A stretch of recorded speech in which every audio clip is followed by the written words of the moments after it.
எல்லாம் வல்ல இறைவனின் பொற்பாதங்களை மனமொழி மெய்யால் போற்றி பணிகிறேன். அனைவருக்கும் இனிய ஆங்கில புத்தாண்டு வாழ்த்துகள். அதிகாலை பிரார்த்தனை வகுப்பிலே கலந்து கொண்டு பிரதிதினமும் கடவுள் வாழ்த்தில் தொடங்கி மேருமந்திர பாடல் வரை சிறப்பான நிகழ்வுகளை வழங்கி வரும் அனைத்து பங்களிப்பாளர்கள், பார்வையாளர்கள் மற்றும் நெறியாளர் தொடர் தொகுப்பாளர்கள் அனைவருக்கும் எனது பணிவான வணக்கத்தை தெரிவித்துக் கொள்கிறேன்.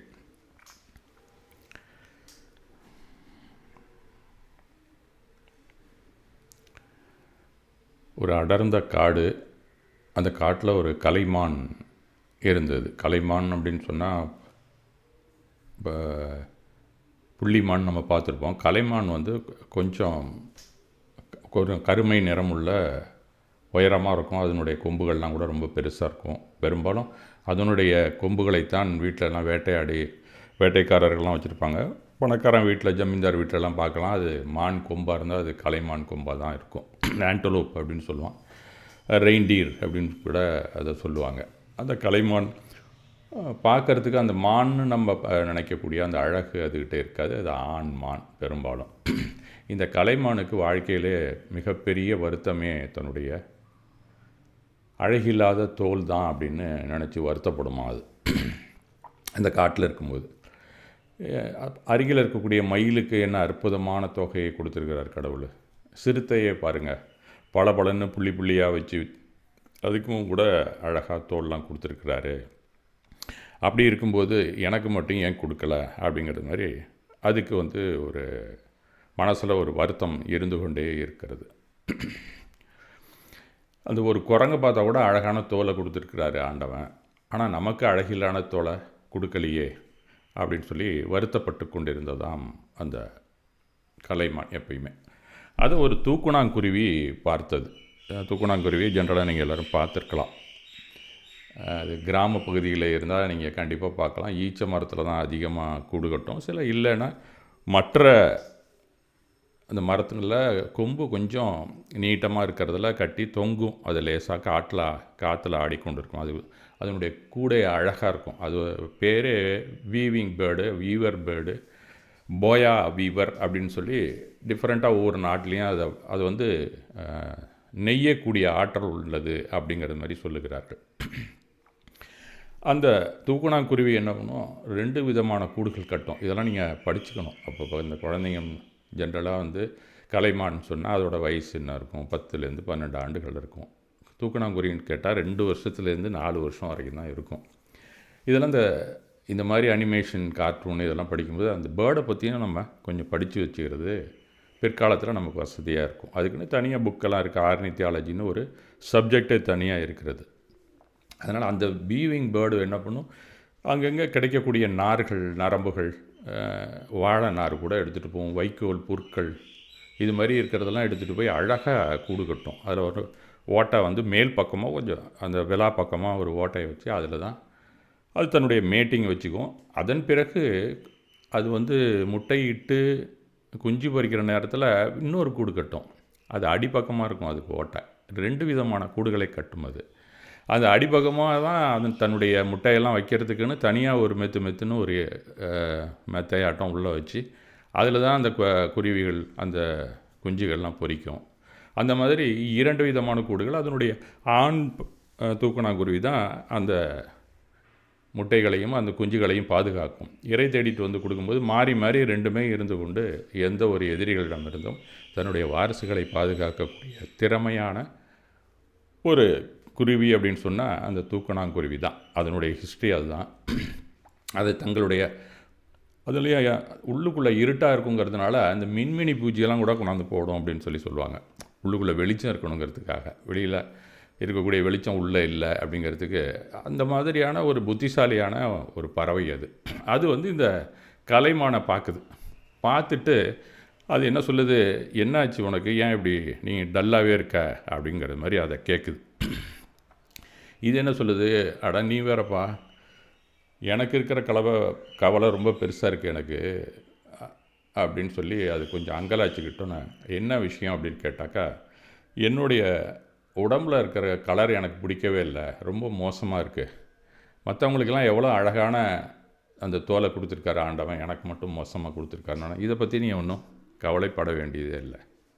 நான் உனக்கு நல்ல ஒரு கோல்டு கலரில் ஒரு தங்கத்தினால் ஆன இழைய வச்சு அழகாக ஒரு தோல் மாதிரி ஒரு விஷயத்தை நான் உனக்கு நெய்து தருகிறேன்.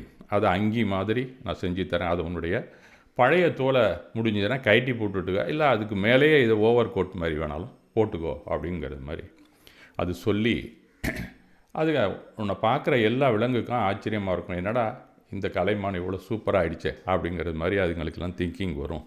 நான் அது மாதிரி செஞ்சு தரேன் அப்படின்னு சொன்னேன். இதுக்கு ஆசை வந்துடுச்சு. சரி நீ ஓகே நீ செய் அப்படிங்கிறது மாதிரி அது சொல்லிவிட்டது. மறுநாளே அந்த தூக்கணாங்குருவி எங்கே போய் செஞ்சதுன்னு தெரில, 2-3 நாளில் தயார் பண்ணி அழகான ஒரு அங்கியை அந்த கலைமான் சைஸுக்கு கொண்டு வந்து கொடுத்துடுச்சு.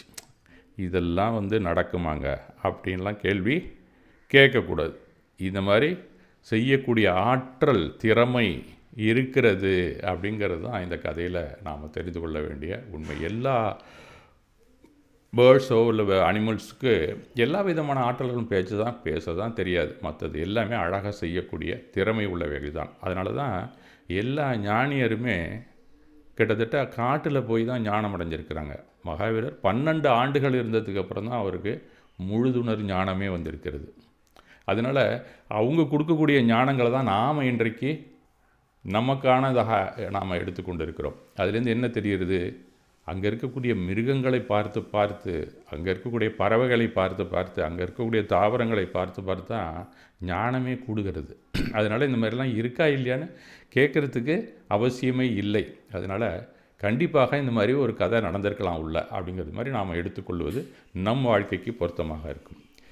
அதுக்கு உடனே அந்த ட்ரெஸ்ஸை போட்டோன்னே அதுக்கு பெருமை தாங்கலை.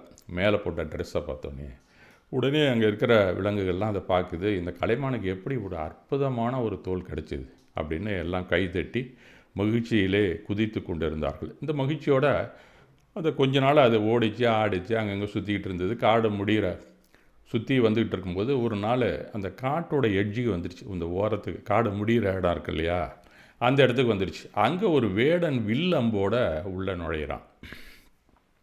அதை பார்த்தோன்னே இது என்னடா பணப்பணன்னு ஒரு மான் இருக்கே, புதுசாக இருக்கே, நம்ம இது வரைக்கும் பார்க்கவே இல்லையே, இந்த மானை கொண்டு போய் கொடுத்தா நல்லா காசு கிடைக்கணும்னு நினச்சான் அவன்.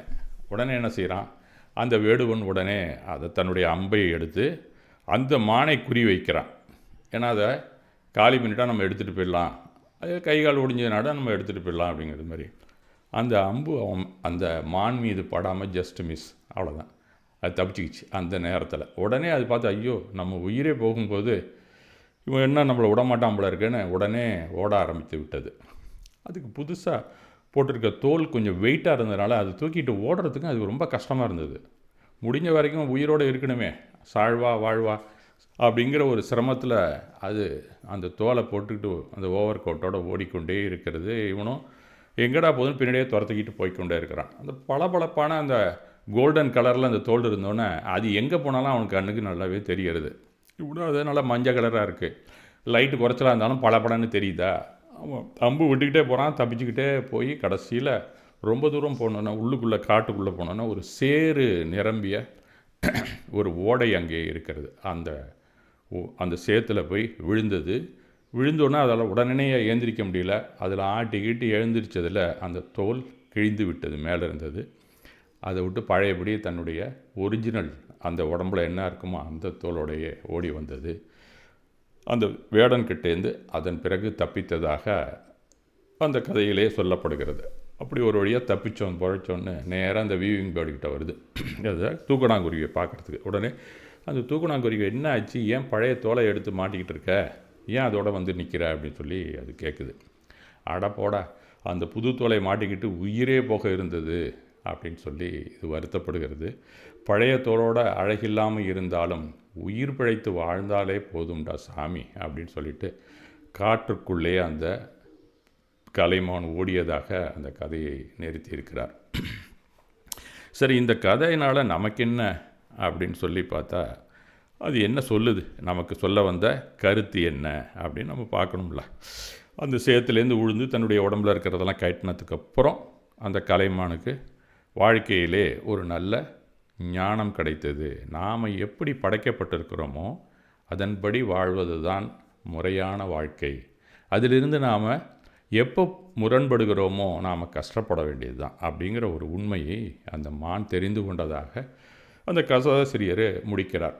இது தங்கத்தினாலான அங்கிக்கு ஆசைப்பட்டு போக இருந்ததோ அந்த மாதிரி நாம் என்ன எடுத்துக்கணும் வாழ்க்கையில் அப்படின்னு பார்த்தாக்கா, நம்ம வாழ்க்கையிலையுமே இந்த பொய்யான ஆடம்பரத்துக்கு ஆசைப்பட்டு அடுத்தவங்க மாதிரி வாழணும்னு விதவிதமான ட்ரெஸ் வாங்குகிறோம், கார் வாங்குகிறோம், வீட்டை அலங்காரம் பண்ணுறோம். அது எனக்கு தெரிஞ்சு ஒரு நண்பர் கூட ஒரு வீடு வாங்கினார். அது வீடு அந்த இடத்துல வாங்கணும் அப்படிங்கிறதுக்காக அங்கே தனியாக இடம் கிடைக்கல. அந்த வீடு கிட்டத்தட்ட ஒரு 15 லட்சத்துக்கு வாங்கினார்னு வச்சுங்களேன். அதுக்கு கிட்டத்தட்ட 10 லட்ச ரூபா ஃப்ரண்ட் எலிவேஷன் பண்ணார். முழு செங்கற்களை பயன்படுத்துவதற்கு பதிலாக அந்த மெல்லிய செங்கற்கள்லாம் இருக்கும், சின்ன சின்னதாக டைல்ஸ், அந்த பழைய காலத்தில் சீத்துக்கல்னு சொல்லுவாங்க, அதெல்லாம் வச்சு ஃப்ரண்ட் எலிவேஷனில் சிமெண்ட்டு பிளாஸ்டர் வித் டெக்ஸ்டர் அப்படின்னு சொல்லுவான். அந்த மணல்களை எல்லாம் அடித்து சாண்ட் பிளாஸ்ட் அப்படின்னு சொல்லி அடிப்பாங்க. அந்த மாதிரிலாம் அடித்து டிசைன் பண்ணி இந்த ஸ்லேட்டு கல்லெல்லாம் இருக்கும், சாண்ட்ஸ்டோன்னு ஒன்று தனியாக விற்கும், அந்த கிரானைட்டு இதெல்லாம் காம்பவுண்டில் வச்சு அடித்து வினியர் டைல்ஸ் அப்படின்னு சொல்லலாம் விற்கும். அதெல்லாம் வாங்கி அடித்து இந்த டைல்ஸ்லாம் பார்த்திங்கன்னா சந்தையில் மரம், கல், மார்பிள் இது மாதிரி இருக்கக்கூடிய கற்கள்லாம் இருக்குது. அதெல்லாம் வாங்கி அதை பிரமாதமாக வச்சு ஜன்னல் கண்ணாடியெல்லாம் மாற்றி அலுமினியம் ஃப்ரேமை வச்சு இந்த பால்கனிக்கு மெட்டல் எலிமெண்ட்ஸ் எல்லாம் வச்சு இது மாதிரிலாம் ஒரு வீடு கட்டி அவர் அதில் வாழணும் அப்படின்னு சொல்லி நினச்சார். அது மாதிரி நாம் ஒவ்வொருத்தருமே இது மாதிரி நம்ம கார் வாங்கணும், அந்த கார் வாங்கினாக்கா அந்த கார் அந்த மாதிரி ஒரு வீட்டில் போய் நிறுத்தணும். அதுவும் அந்த கேட்டெல்லாம் கூட இப்போ நம்ம டேஸ் அதுக்கு மோட்டரைஸ் வச்சு இங்கேருந்து போனோடனே அவன் வீட்டில் இருக்கிறவங்கள கூப்பிடணுன்னு அவசியம் கிடையாது. இவர் அமுக்கின ரிமோட் அமுக்கினால அந்த கேட்டு அப்படியே ஓப்பன் ஆகிடும். நேராக கொண்டு போய் காரை போட்டு அந்த கார் கதவை சாத்தினா போதும், கையில் ஒரு சின்னதாக ஒரு ரிமோட்டு கீ கூட இருக்குது, அது அமுக்குனா டக்குன்னு ஒரு சத்தம் வரும், அப்படியே அந்த காரில் இறங்கி போகணுங்கிறது தான் இப்போது நமக்கெல்லாம் இருக்கக்கூடிய ஒரு ஆசை. அந்த மாதிரி இந்த வீடெல்லாம் பார்த்திங்கன்னா ரொம்ப பிரமாதமாக ஆர்ச்சி கிரிச்செல்லாம் போட்டு அந்த ஒரு பழைய சிரிப்பான ஒரு ட்ராமாவில் ரமணி வர்சஸ் ரமணின்னு அதில் ஒரு ஆர்ச்செல்லாம் போட்டு ஒரு பேண்ட்ரி ஓப்பனிங்லாம் இருக்கும். அதெல்லாம் கொண்டாந்து தோசை சுட்டு சுட்டு கொடுத்துட்டு இருப்பாங்க. அந்த மாதிரியான ஒரு வீடை நம்ம கட்டணுங்கிறது தான் எல்லாருடைய நினைவாக இன்றைக்கு இருக்கிறது. ஆனால் அடுத்தவங்க மாதிரி வாழணும்னு நாம் நினச்சோம்னா நம்ம சக்திக்கு மீறி செலவு செய்ய கடனை வாங்கி பல பொருள்களை வாங்கி வாங்கி குமிக்கிறோம். அதனால் நமக்கு என்ன ஆகிறது? ஆபத்து தான் நெருங்குகிறது. கடன் எனும் ஆபத்து அப்படிங்கிறது தான் உண்மை. இஎம்ஐ என்கிற அந்த நெருக்கம் எப்போ பார்த்தாலும் கழுத்து நெரிக்கிறது மாதிரி சுற்றி கொண்டே தான் இருக்கும். சாதாரண மனிதர்களால் வாங்க முடியாது. அப்படி இல்லைன்னா அதற்கான தவறான முறையிலே தான் நம்ம பணத்தை சேமிக்க வேண்டிய கட்டாய சூழலுக்கு தள்ளப்படுகிறோம். இதிலிருந்து மாட்டிக்கிட்டு நாம் மீள முடியாமல் சேத்திலே அவிழ்ந்து போய் விடுகிறோம். எப்படி அந்த கலைமான் விழுந்ததோ அந்த மாதிரி நாம் விழுந்திருக்கோம். அதனால் நம்முடைய தகுதிக்கு ஏற்ப வாழ்வோம், தகுதிக்கு ஏற்ப பொருள்களை வாங்குவோம் அப்படிங்கிறது தான் இந்த புத்தாண்டில் கூட நம்ம உறுதியாக எடுத்துக்கொண்டு வாழ முயற்சி செய்வோம் அப்படிங்கிறது தான் இந்த கதை நமக்கு எடுத்து கூறுகிறது. இப்போ இந்த கதையில் நாம் முக்கியமாக ஜென்ரலாக எல்லாரும் தெரிஞ்சு கொள்ளக்கூடிய ஒரு உண்மையான விஷயத்தை நம்ம பார்த்தோம். அது இல்லாமல் வேறு இந்த கதையில் என்ன நம்ம தெரிந்து கொள்ளலாம்? நம்ம சமண தத்துவத்தை வைத்து அப்படின்னு ஒரு ஆராய்ச்சியும் ஒவ்வொரு கதையில் நம்ம பண்ணால் நமக்கு தத்துவம் கூட நல்லாவே விளங்க ஆரம்பிச்சிடும் அப்படிங்கிறது என்னுடைய தனிப்பட்ட கருத்து. இந்த கதை ஒரு விலங்கின் கதை அப்படின்னு நாம் எடுத்துக்கொள்ள வேண்டிய அவசியம் இல்லை. அதில் உருவகமாக அந்த விலங்குகளையும் பறவைகளையும் நமக்கு வழங்கியிருக்கிறார்கள். ஆன்மாவின் ஒரு பயணம்தான் இந்த கதை. கலைமான் அப்படிங்கிறது ஒரு ஜீவன், ஆன்மா அப்படிங்கிறது தான் அவங்க சித்தரிச்சிருக்கிறார் அந்த கதையில். பிற விலங்குகள் அப்படின்னு பார்த்தா மற்றதெல்லாம் ஒப்பீஸ், அது கம்பேரிசனுக்காக அதனுடைய தோள்கள் எப்படி இருக்குது, என்ன இது அப்படின்னு சொல்லுவாங்க. அந்த பரப்பிரஜை அப்படின்னு சொல்லுவாங்க அந்த சமஸ்கிருதத்தில். அதற்கான அந்த விலங்குகள் உருவகம் நமக்கு தேவைப்படுகிறது. ஒப்பீடு தொடங்கிய அந்த நிமிடமே அந்த சந்தோஷம் முடிவடைந்து விடுகிறது. அதுக்கு எப்போ நாம் ஒப்பீடுக்கு ஆரம்பிக்கிறோமோ நம்மள்ட்ட இப்போது இருக்கிற சந்தோஷம் அது தொலைந்து போகும் அப்படிங்கிறது தான் அந்த பரப்பிரஜையாக இருக்கக்கூடிய அத்தனை பொருள்களும் நமக்கு விளக்குகின்றன அப்படிங்கிறது தான் நம்ம சமண தத்துவம் நமக்கு எடுத்து வைக்கிறது. தூக்கணாங்குருவி அது என்னங்க, அது ஒன்று திடீர்னு அதில் வந்தது அப்படின்னு கேட்டால் அதுதான் மாயை. அந்த மோகனிய கர்மா அப்படின்னு நம்ம படிக்கிறோம்ல, அதுதான் தூக்கணாங்குருவியாக நமக்கு வருகிறது. இது நமக்கு என்ன செய்கிறது? தவறான ஆசையை உருவாக்கும் பொய்யான அழகை காட்டக்கூடிய திறமை அதனிடம் இருக்கிறது. இதை அடைந்தால் நீ உயர்வாய் அப்படிங்கிற ஒரு விளைவை உள்ளே நமக்கு ஏற்படுத்தி விடுகிறது. அதுதான் ஆசை. தங்க இழையால் நெய்யப்பட்ட அங்கி, அதுதான் மோகனிய கர்மாவின் பிரகாசம் அப்படின்னு சொல்லலாம். தங்க அங்கி அப்படிங்கிறது ஒரு பரிக்கிரகம் தான். நாம் எப்படி இருக்கணுமோ அப்படி இல்லாமல் ஏதோ இன்னொன்றுக்காக ஆசைப்படுகிறோம். அடுத்தவங்கள பார்த்து நம்ம சூடு போட்டுக்கிறோம்ல, அந்த மாதிரி அதுதான் பரிக்கிரகம். நமக்கு தேவையா இல்லையா அப்படின்னு தெரியாமல் பல விஷயங்களை உள்ளே கொண்டு வந்துக்கிட்டே இருப்போம். அது எல்லாமே பரிக்கிரகம் தான். அந்த தங்க அங்கி என்பது அதிகப்படியான பரிக்கிரகம். அழகு அல்லாது கர்ம பந்தத்தின் புதிய சங்கிலி, அப்படி தான் ஞானியர் கூடுவார்கள். இதை அணிந்த நிமிடம் கலைமான் தன்னுடைய சுதந்திரத்தையே இழக்கிறது. வேடன் யார்? அவன்தான் காலம். அந்த காலம் வந்து தான் நமக்கு நல்ல ஞானத்தை வழங்குகிறது. அது உதய கர்மா அப்படின்னு சொல்லுவாங்க. அதை கர்மத்தின் பலனை யாராலும் தவிர்க்க முடியாது. எவ்வளவு தங்கம் இருந்தாலும் கர்மா உதயம் வந்தால் அந்த தங்கம் கூட நமக்கு பாதுகாப்பாக இருக்காது. அந்த தங்கம் அந்த தோல் மாதிரி கனமானது தான். அது ஒரு சுமை, கர்ம சுமை அப்படின்னு தான் இந்த கதை நமக்கு தத்துவத்தையே வழங்குகிறது. அதே போல் ஆசை, ஆடம்பரம், கடன், அகங்காரம் இவை எல்லாமே ஆன்மாவின் இயக்க தடை செய்யும். அதனால் சமணர்கள் எளிமையை தேர்ந்தெடுக்க, ஒரு காலத்தில் பார்த்தா எல்லா வீட்லேயும் நம்ம தாத்தா, அதுக்கு முன்னாடி இருந்தவங்க எல்லாருமே எளிமையைத்தான் தேர்ந்தெடுத்தார்கள். யார் முற்கால தலைமுறையினரை நீங்கள் எடுத்துக்கொண்டாலும், அதிலும் தமிழகத்தில் வாழ்ந்த நம்ம தாத்தாக்கள் எவ்வளவு சொத்து பணம் இருந்தாலும் எளிமையான வாழ்க்கையைத்தான் வாழ்ந்தாங்க. இப்போ நீங்கள் ஒரு 90 வயசு 85 வயசுக்கு மேலே இருக்கிறவங்களாம் பாருங்கள், அப்படி தான் இருக்காங்க. இன்னும் சொல்லப்போனால் நம்மள்ட்ட இருக்கிறவரை தான் அதிகமான பணம் இன்னும் அவங்க கையில் இருக்குது. ஆனால் ரொம்ப சிம்பிளான வாழ்க்கையை தான் வாழ்ந்து கொண்டு இருப்பார். படோடாபம் இல்லாமல் அப்படின்னு சொன்னால் மிக பொருத்தமாக இருக்கும். அடுத்தவனை பார்த்து நாம் சூடு போட்டுக்குங்கிறது இந்த காலத்தில் வாழ்க்கை நிலை அந்த காலத்தில் அவர்களிடம் இல்லை என்பது தான் பெரிய வேறுபாடே. மான் எப்படி சேற்றில் விழுந்தது? அதற்கு ஒரு துக்க அனுபவம் வந்த பிறகு தான் அதில் போய் விழுது. சமண அறத்தில் துக்கம் என்பது ஒரு ஆசிரியன் தான். அதுதான் நமக்கு பாடத்தை கற்பிக்கிறது.